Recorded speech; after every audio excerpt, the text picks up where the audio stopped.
So we literally are walking out our ICC mission here from head to toe. All this talk about feet. So I want to talk about beautiful feet tonight. And when I told the media team this, when I said, look, we need some foot trivia, and Kelsey and Josiah Becker delivered that news, they were like, what? What? Like, what do feet have to do with ICC and our mission and what we're here to do? And so that's what we're going to unpack for the next few minutes together this evening. You did hear this passage first in a different language and then a portion of it in English. But I want us to talk about these this evening. So this is where we get our commission for our Ready to Speak mission.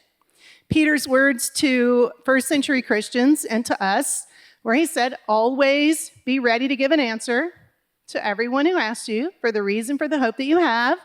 His disclaimer, but do this with gentleness and respect. And that has become very, very familiar to a lot of us over the last couple of years. The hope you have and the reason for the hope you have is the good news.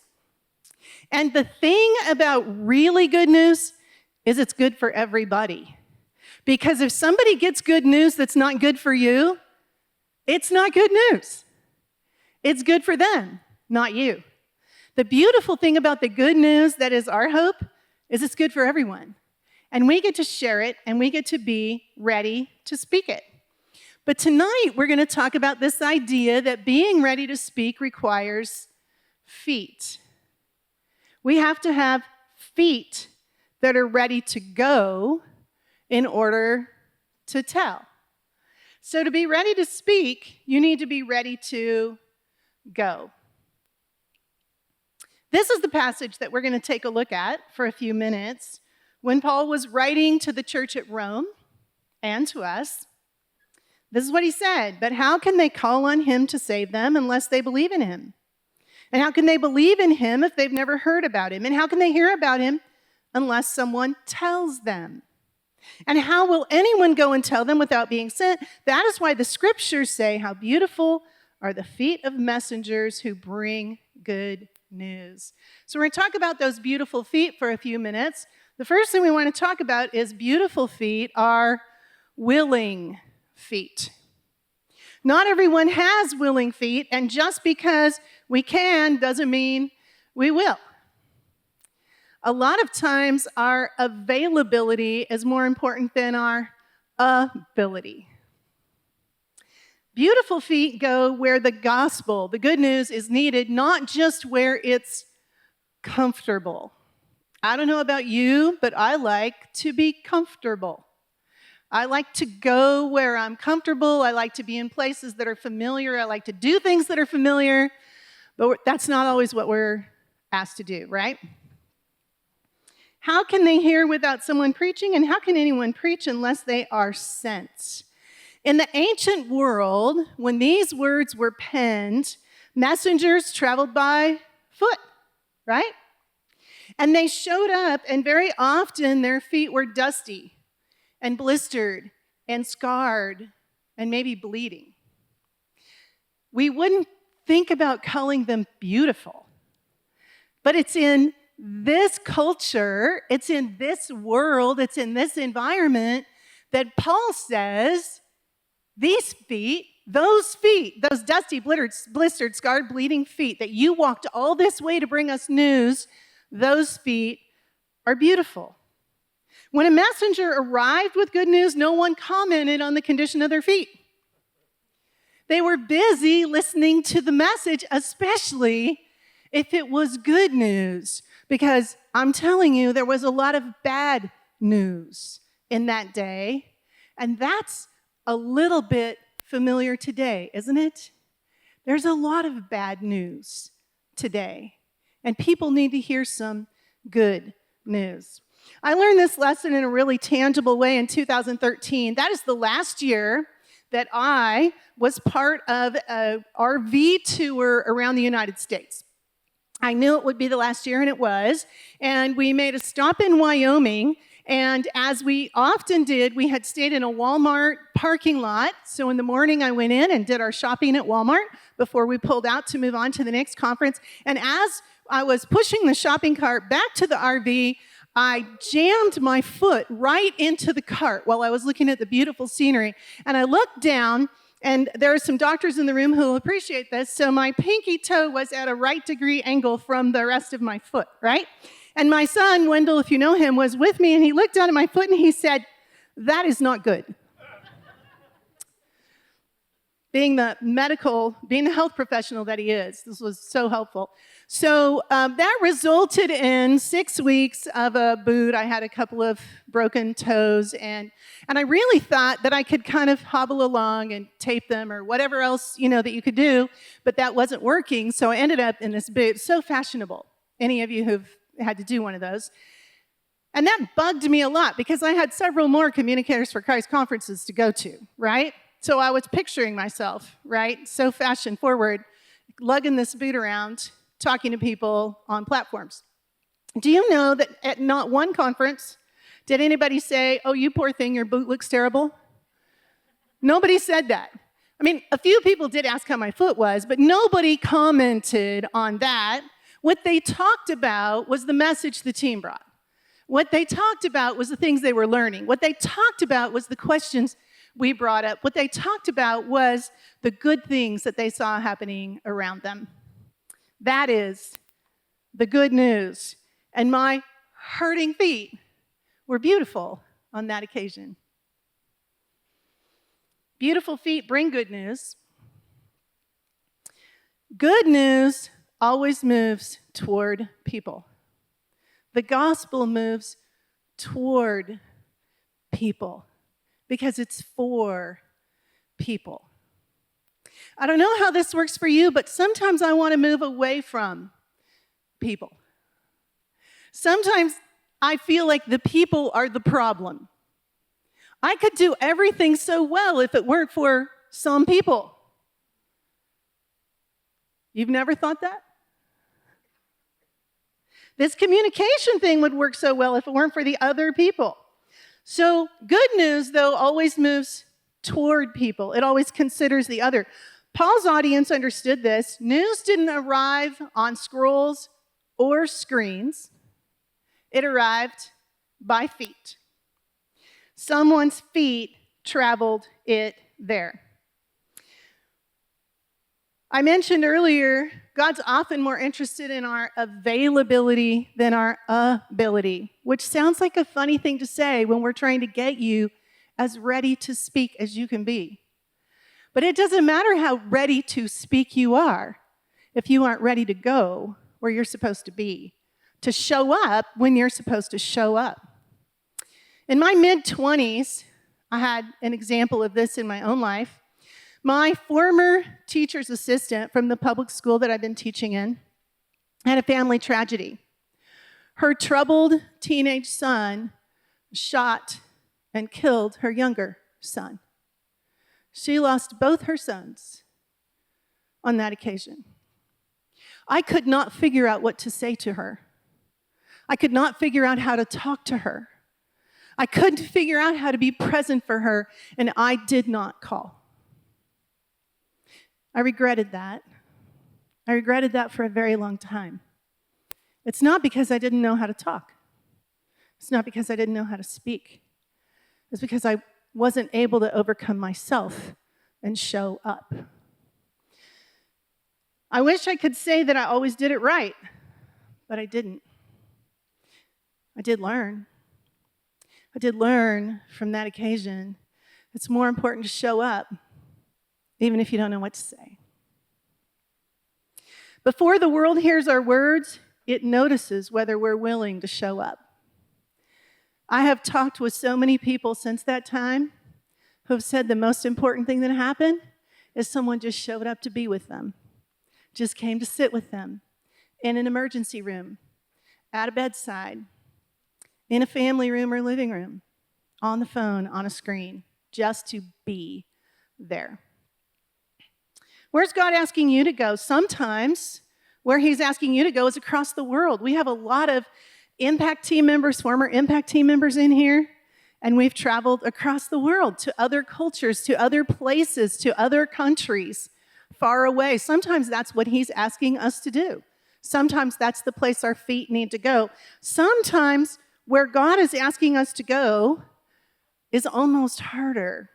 It might be going to cross generational boundaries or cultural differences, to people who aren't that far in proximity away from us, but feel very far away in terms of how we can reach them. Sometimes that's where beautiful feet go.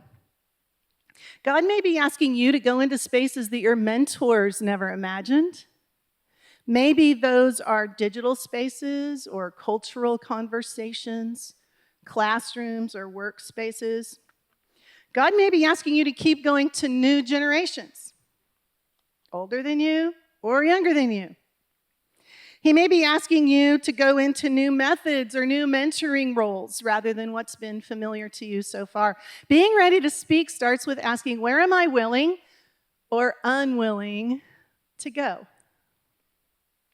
Gentleness and respect begin with showing up, not showing off. Paul concludes with this striking image that he took from a beautiful poem that the prophet Isaiah wrote to God's people when they so needed some good news. And the image that is so striking is that he says, how beautiful are the feet of those who bring good news, the ones who are willing to show up. Paul doesn't praise the eloquence or the platform or the polish. What Paul does is he praises the feet, the part of us that goes, that stands, that enters places that might be unfamiliar or less comfortable. Before we're ready to speak, our feet must be ready to go. Beautiful feet are steady feet. They stand firm in truth while walking humbly with people. Firm in truth, but humbly with people. Always be prepared to give an answer, but do this with gentleness and respect. Peter gives us 3 very distinct things to be thinking about in this passage. Know the answer. What's your answer? What's the answer you're going to give people who ask you about the reason for the hope that you have? Know it. Know your answer. Do it with gentleness. Do it with respect. There is something about 3s that brings balance. The media team really likes to send me requisition lists. Josiah Becker's especially good at this. But they like to send me, Dr. Moon, we need some equipment to do this job really well. One of the things that shows up on the list from time to time is a tripod. A tripod, is that number of balance 3, right? What happens if we take one of those legs away from the tripod? It doesn't hold our camera very well. It's not very steady. It's not very balanced. There are 3 things here, 3 things for us to think about in this try direction that Peter gives us in our verse of commission. This is how I want to say them for you. First, truth without gentleness becomes harsh. We've done it and we've heard it, and it's not very fun. Truth without gentleness becomes harsh. The second one, gentleness without truth becomes hollow. You can be nice and say nothing meaningful at all. And the third one is respect without courage becomes silence. Because respect takes courage. Beautiful feet aren't rushed and they're not reactive. They're grounded. They're steady. They stand in difficult conversations without stomping on others. When I think about this, I think about a young man by the name of Josh, one of the earliest interns in the Institute. When I met Josh, he was a teenager. He was brilliant. He was well-read. He was so knowledgeable. He was articulate. And he was already polished on the platform. I mean, he was kind of the package. And he, if you ask Josh, did not need ICC. His parents thought otherwise. Josh was also very, very sure of himself, a little bit self-righteous, pretty brash, and a little difficult to coach. Maybe you've met a Josh like that. His parents thought he needed some coaching and mentoring. He came all the way through our program, went on into an internship, completed that, went to the university, and a couple of years after his internship, Josh called me from the UN, the United Nations, in the United Nations. He had just been invited to address an audience of heads of state. And in this address, he was given the opportunity to talk about the sanctity of life, all of life. And Josh shared with me how he had been thinking about this because the former Josh would have said, the Bible says, God says, do this or else. Don't do this or else. That's how he would have spoken. And he would have been very full of himself as he did it. This Josh chose to do what Paul demonstrated 2,000 years ago to the people of Athens when he said at Mars Hill, using the cultural icons of the day, I can talk to you about something you're looking for. So he did.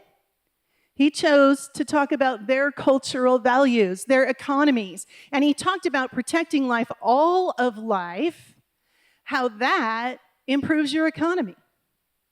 And he had a whole lot of data to support that. As a result of that, his talk was not only very well received, but he was invited to speak with heads of state in their homeland countries, as well as many other places around the United States. Steady feet don't rush, react, or retreat. They'll slow down. They're willing to wait, to stand still. Where do your feet need steadying?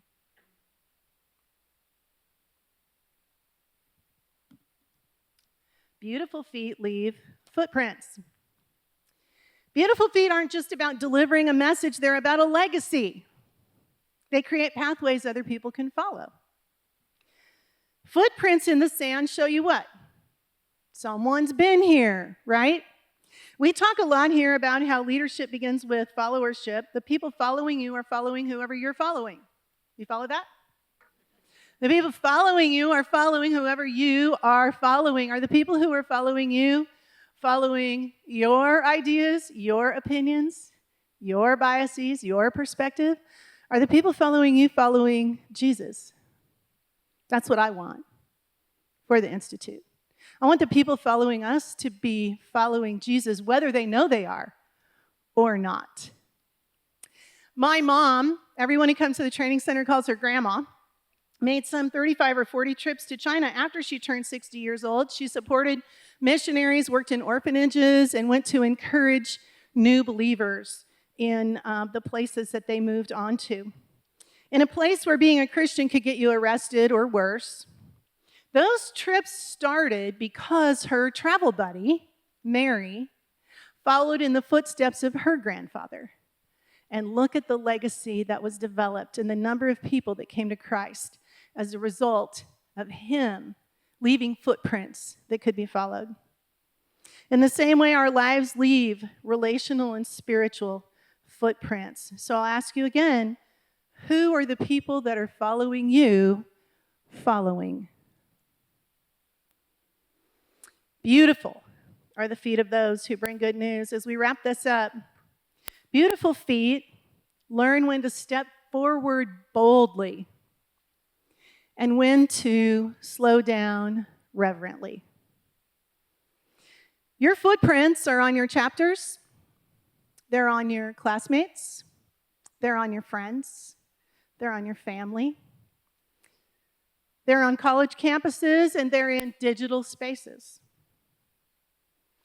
Beautiful feet remember that it's not our agenda. Our job is to go. Our job is to show up. The rest is God's job.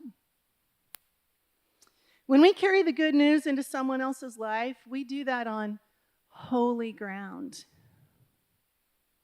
I've been learning a lot about that recently. In 2015, I told a small group of parents in Singapore that if they met a few criteria, I would go have tea with them. And so in 2016, I went to have tea. That is a long way to go for tea. I took my mom so we could celebrate her 80th birthday there, and she said, "Why are you going?" I said, "To have tea." She said, "I've known you a long time. You're not just going to have tea." I said, "Actually, Mom, this time I am." And we drank a lot of tea. A lot of tea. But this is what tea represented. It represented listening and sitting together and sharing life and looking at the future together and designing the future together and thinking about what was possible and talking to one another and not doing it to them or on them or at them, but with each other. I was learning, and I still am, that beautiful feet show up and the results are in God's hands. And we've seen him work in so many places when we show up. So beautiful people with beautiful feet, are you willing to show up? Are you as available as you are capable? Because there are some really, really capable people here. I hope you're available. I want to think that the people following you are following Jesus. And I want to say, beautiful people, beautiful are your feet when you bring good news. Thanks for being here.